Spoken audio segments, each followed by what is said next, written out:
Good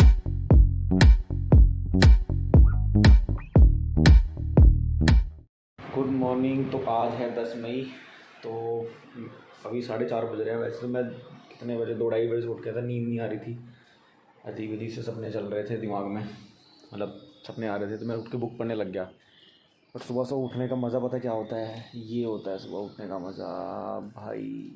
सुबह उठने की जो ब्यूटी है ना, वो सुबह उठने वाले देख सकते हैं। ये कितना प्यारा मौसम है। और रात को बहुत बारिश हुई है।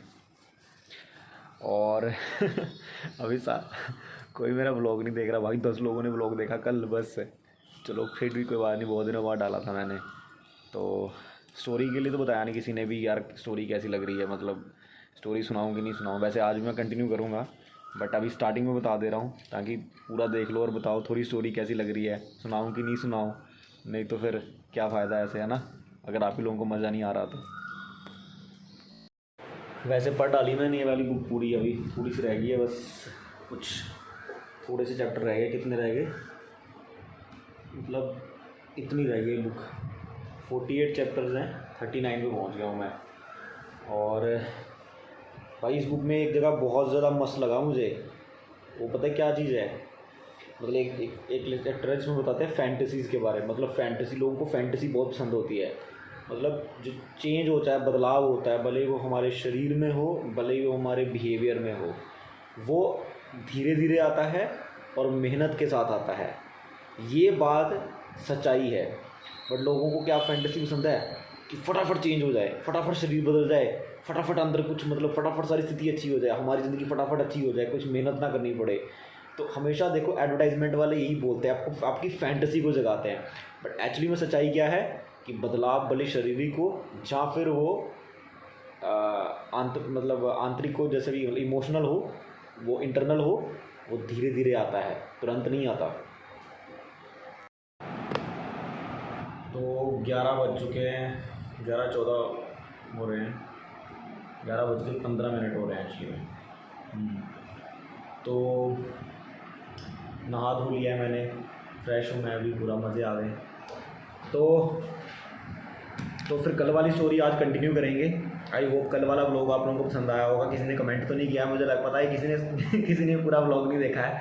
ठीक है, अगर व्लॉग नहीं देखा है तो एक बार फिर से देख लो। स्टोरी कंटिन्यू कर रहा हूँ, अब करूँगा वहाँ से मैं। तो अब मेन स्टोरी शुरू होगी कि मतलब एक्चुअली में क्या हुआ था, मतलब कंस के बारे में समझेंगे। और उससे पहले समझते हैं कि जो देवकी के पिताजी थे उनका नाम देवका था, और उनका वंश था उग्र। उनका वंश था, मैं भूल गया।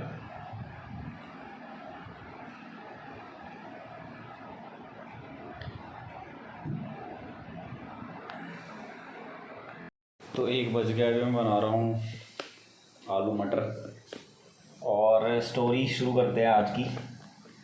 तो स्टोरी इस तरीके से है, जो सूर्य सेन। अब भाई ये स्टोरी मुझे याद करने में बहुत टाइम लग गया है, वो इसमें बहुत सारी चीज़ें डिटेल में याद करने में चाहता हूँ, पर डिटेल में सुनाऊँगा ये चीज़, समझ रहे हो? तो थोड़ा ध्यान से सुनना। जो सूर्यसेन महाराज थे वो क्या हैं, वो यदु मतलब यदु कुल के जो हैं वो राजा हैं और मथुरा पे राज करते हैं।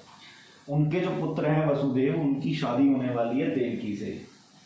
देवकी जो कि द्वारका के राजा देवका की पुत्री है, ठीक है। तो उन दोनों की शादी होती है। शादी बहुत धूमधाम से होती है और बहुत सारा दहेज देते हैं उनको। मतलब शादी में कितने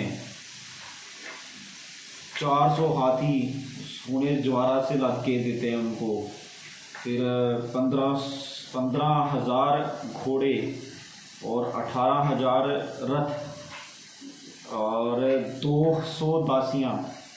क्योंकि पुराने ज़माने में क्या होता था कि पुराने ज़माने में ऐसा बोला जाता था कि उस समय औरतों की पॉपुलेशन बहुत ज़्यादा थी। तो ये क्षत्रिय होते थे, जब वो शादी करते थे तो उनके मतलब जो वाइफ्स होती थी उनके साथ बहुत सारी दासियाँ आती थी, बहुत सारी। तो वो क्षत्रिय उनको एज ए वाइफ ही एक्सेप्ट करते थे। मतलब वो दासियाँ भी राजा की पत्नी ही होती थी, बट वो वो मतलब साथ में आती थी।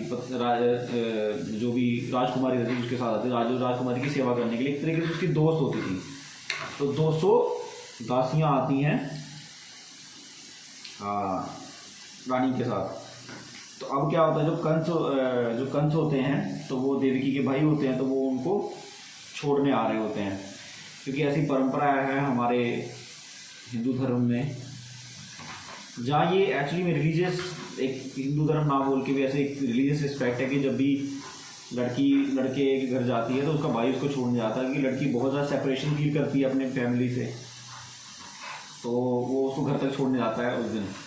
तो वो जा रहे होते हैं और पूरा एकदम बढ़िया सब छेने गाने बज रहे होते हैं, ढोल बज रहे होते हैं, सब नाच गा के जा रहे होते हैं रास्ते से। तो तभी ऊपर से आकाशवाणी होती है कि अरे कंस तुम मूर्ख हो, तुम जिसको लेके जा रहे हो ये तो तुम्हारी मौत का कारण, इसका बच्चा जो है वो तुम्हारी मौत का कारण बनेगा, तुम अपनी मौत को लेके जा रहे हो, इसका 8वां बच्चा तुम्हारी मौत का कारण बनेगा। कंस जैसे ही आकाशवाणी सुनता है कंस पागल हो जाता है, कंस बोलता हो वो तेरी को भी उतरता पकड़ता है देवकी को और मारने के लिए एकदम तड़ी और तलवार निकाल लेता है। तो तभी वसुदेव तुरंत उतरते हैं और वसुदेव क्या करते हैं, मतलब उनको मतलब बचाने की कोशिश करते हैं। तो क्या करते हैं, वो तुरंत बोलते हैं कि अरे जो तुम मतलब इतने अच्छे राजा हो, मतलब भोजा कुल के राजा, मतलब ये थे भोजा कुल में आते थे कंस, ठीक है, उनके पिताजी का नाम था उग्रसेन। तो तुम इतने बड़े, मतलब वो माना जाता है कि कंस अपने उस मतलब जो भोजा उनका ये था कुल था उसमें सबसे ज़्यादा मतलब जिसको बोलते हैं क्रूर राक्षस थे वो। तो वो उनको बोलते हैं अरे तुम इतने बड़े मतलब क्षत्रिय हो के तुम ऐसे कैसे कर सकते हो, तुम्हें मतलब एक कोई औरत पे तुम हाथ उठा रहे हो, तुम मौत से क्यों डर रहे हो, मौत से डरने की कोई ज़रूरत ही नहीं है, बिकॉज मौत तो आनी निश्चित है ना, क्योंकि मौत तो आएगी आएगी। मौत तो उस दिन से आ गई थी जिस दिन तुम पैदा हुए थे, जिस दिन तुम पैदा हुए थे तुम्हारी पैदा होने के साथ तुम्हारी मौत भी आ गई थी। तो मौत से इंसान को क्यों नहीं डरना चाहिए, और तुम मौत से क्यों डर रहे हो। तो आत्मा जो है वो तो शरीर बदलेगी ही, जैसे ये शरीर खत्म होगा तुम्हें नया शरीर मिलेगा ही मिलेगा, तो इसलिए हमें मौत से नहीं डरना चाहिए। तो मतलब यहाँ पे जो वसुदेव हैं, क्योंकि वो बहुत वो अपनी विद्या के लिए अपने मतलब बहुत ही मतलब बुद्धिमान थे और विद्वान थे वो, तो इस तरीके से उनको वो शास्त्रिक नॉलेज के थ्रू उनको समझाने की कोशिश करते हैं कि जो आत्मा है वो तो कभी ख़त्म नहीं होती है, और अपने कर्मों और इच्छा के आधार पे हम लोग क्या करते हैं, शरीर बदलते हैं।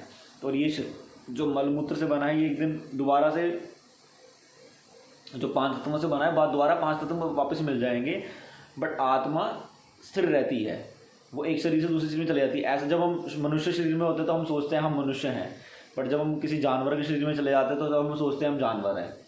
मतलब आत्मा जब भी किसी शरीर के संपर्क में आती है तो अपने आप को मानने लग जाती है, तो इसी को माया बोला जाता है। माया ये नहीं लड़की और पैसा माया, माया मतलब जब आप आत्मा हो और आप अपने को शरीर मानो जिस भी शरीर में हो। जैसे कि इसमें रिलेटेड मैंने एक कहानी सुनी थी कि एक बार इंद्र को श्राप मिला था और वो सुअर बन गए थे, तो उनके बहुत सारे बच्चे हो गए, उनकी पत्नी थी सुअर पत्नी। तो जब नारद मुनि जी उनको बोलने आए कि अरे इंद्र तुम क्या कर रहे हो, तुम तो इंद्र हो और तुम यहाँ पे सुअर बन के बैठे हुए, चलो वापस चलो। तो बोले वहाँ पे गंदगी खाने को मिलेगी, और बोले नहीं नहीं वहाँ गंदगी खाने को नहीं मिलेगा, वहाँ बहुत अच्छे पकवान मिलेंगे। तो क्या मुझे वहाँ मेरी पत्नी मिलेगी, बहुत सारा मतलब सेक्स करने के लिए, सुअर बहुत ज़्यादा सेक्स करते हैं मतलब। तो इस तरीके से मतलब ये कहानी से हम ये समझते हैं कि एक्चुअली में हम आत्मा जो होती है शरीर के साथ अपने आप के संपर्क में आने से वो अपने आप को शरीर मानने लग जाती है, और यही सबसे बड़ी इल्यूजन है, ये सबसे बड़ी माया है, ये सबसे पहली नॉलेज है जो भगवद गीता में बताई जाती है। इससे आपका जो लाइफ का पर्सपेक्टिव है बदलता है, और आप वो पर्सपेक्टिव को समझते हो ज़िंदगी के जो हमारे पूर्वज समझते थे, जो हमारे एशियंट एजुकेशन सिस्टम में सिखाया जाता था। मतलब लाइफ को देखने का जब आपका नज़रिया ही बदल जाएगा तो पूरी ज़िंदगी बदल जाएगी, बिकॉज नज़रिया बदलने से डिज़ायर बदल जाते हैं, और डिज़ायर बदलने से एक्शन भी बदल जाते हैं। तो ऐसे करके बताते हैं। अब वो कंस मान ही नहीं रहा, कंस इन बातों से भी नहीं माना। क्यों? क्योंकि जो राक्षस लोग होते हैं, जो राक्षस वृत्ति के लोग होते हैं, उनको धर्म की बातें समझ में नहीं आती, और जो धर्म की बातें समझते हैं वो उनको देवता समझता रहता है। मतलब आप अच्छे और बुरे मनुष्य में इस तरीके से फ़र्क कर सकते हो कि जिनको धर्म की बातें समझ में आ रही हों वो अच्छे मनुष्य हैं, और जिनको धर्म की बातें समझ में नहीं आ रही हों वो अच्छे नहीं हैं। तो फिर क्या करता है, अब वसुदेव को ये था कि यार किसी ना किसी तरीके से मुझे बचाना है, देवकी तुम मुझे बचाना है। अब वो क्या करते हैं, उनको बताते हैं, उसको बोलते हैं कंस को कि अरे तुम ऐसे इसको मारोगे तो तुम्हारी कितनी बेइज्जती होगी कि तुमने अपनी बहन को मार दिया और एक औरत को मारा, वो भी इतने अच्छे दिन पे कि जिस दिन उसकी शादी हो रही थी, है ना। तो तुम ऐसे मत करो। तो क्या हो गया, इसके 8वें पुत्र ने तुम्हें मारेगा, हमारे 8वें पुत्र तुम्हें मारेगा ना, तो ठीक है, मैं तुम्हें अपने जब भी हमारा पुत्र होगा मैं तुम्हें ला के दे दूंगा। तो अब कंस को ये बात पता थी कि वसुदेव बहुत ही ज़्यादा मतलब एक क्या बोलते हैं रिस्पेक्टिव व्यक्ति हैं, वो अपनी ज़ुबान से कभी भी हटेंगे नहीं, क्षत्रिय हैं एक तो, और अपनी ज़ुबान से कभी नहीं हटेंगे। तो उन्होंने जाने दिया उनको कि चलो ठीक है, सही बोल रहे हो तुम, जब तुम्हारा पुत्र होगा तो तुम मुझे दे देना। तो ऐसा ही हुआ। तो आगे जाके उनके 8 पुत्र और 1 पुत्री हुई। तो मतलब जब पहला पुत्र पैदा हुआ तो उन्होंने क्या किया कि अब कंस के पास लेके गए। तो अभी आगे की स्टोरी थोड़ी देर बाद, पहले खाना बनाते हैं फिर उसके बाद स्टोरी सुनते हैं, ठीक है।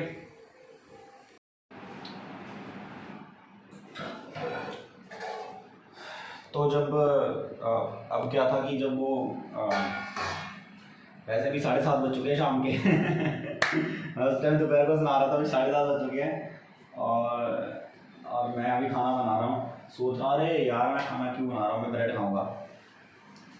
मैं सोचा था रोटी बनाता हूँ, बट मैं रोटी बनाने का मूड नहीं है बिल्कुल अभी। तो क्या होता है कि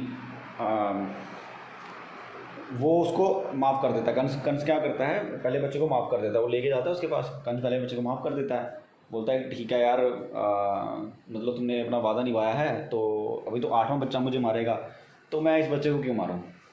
तो बोले ठीक है, तुम इस बच्चे को ले जाओ, वापस ले जाओ। तो वो वापस ले जाता है। तब वहाँ पे आते हैं नारद मुनि जी। अब नारद मुनि जी को क्या होता है कि उनको ये होता है कि जल्दी जल्दी भगवान धरती पे आ जाए, है ना तो मतलब ये पूरा इसलिए नारद मुनि कर रहे हैं, ऐसे मतलब गलत नहीं समझना है यहाँ पे। तो नारद मुनि क्या करते हैं, नारद मुनि कंस के पास आते हैं, उसको बोलते हैं कि तुम्हें पता है सारे देवी देवताओं ने यदुकुल में जन्म ले लिया है, सारे जितने भी देवी सभी सबने जन्म ले लिया यदुकुल में। और तुम्हें पता है ना तुम्हारे पिछले जन्म का, पिछले जन्म में तुम्हें विष्णु ने मारा था। तो पिछले जन्म में जो कंस था वो कालमणि नाम का, मैं नाम गलत बोल रहा हूँ, मैं नीचे लाइक कर दूंगा, नाम मेरे गलत हो सकता है। कालमणि नाम का एक राक्षस था जिसको विष्णु जी ने मारा था पिछले जन्म में। तो इस जन्म में वो कंस बना था। तो बोला तुम्हें पिछले जन्म में भी विष्णु ने मारा था, तो इस जन्म में भी वो तुम्हें मारेगा। तो उसके लिए पूरे देवी देवता ने जन्म ले लिया है, अब तो तुम मरने वाले हो। तो अब वो बोलता है कि अरे यार ये तो बात सही है।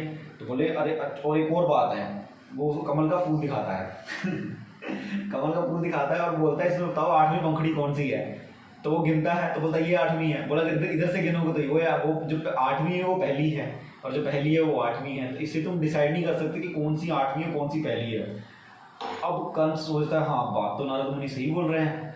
अब कंस क्या करता है, गुस्से में आता है तो देवकी और वसुदेव को पकड़ के जेल में डाल देता है। तो यहाँ से वो जेल में डालते हैं हमको, ठीक है। तो बाकी स्टोरी कल सुनेंगे। Thank you so much for watching this blog.